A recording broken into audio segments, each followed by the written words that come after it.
Euler's number is an irrational number, similar to pi, that occurs in a surprising variety of natural situations. When we model the exponential growth of a population or the exponential decay of a radioactive element, the base of the exponential function is typically e. Euler's number is equal to 2.71828 written to 5 decimal places. When f of x is equal to e to the x, we call f the natural exponential function. Because e is so important and so common in exponential modeling, most calculators have a built-in button for the natural exponential function, labeled e raised to the power of x. The graph of the natural exponential function is similar to the graphs of other exponential functions with bases greater than 1. Examining the graph, we see that the value of the function approaches 0 as x approaches negative infinity, and the value approaches positive infinity as x increases toward positive infinity.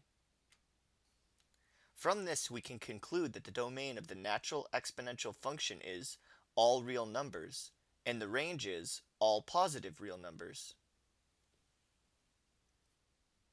Let's work through an example using the function g of x equals e to the x minus 1 plus 2.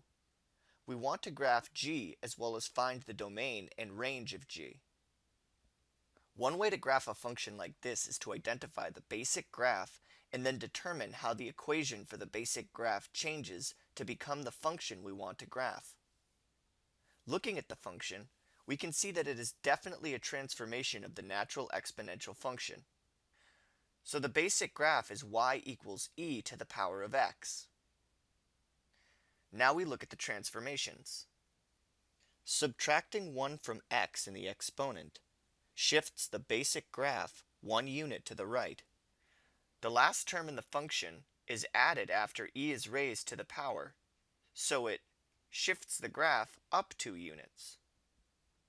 So to graph g, we move all the points in the natural exponential function 1 unit to the right and 2 units up.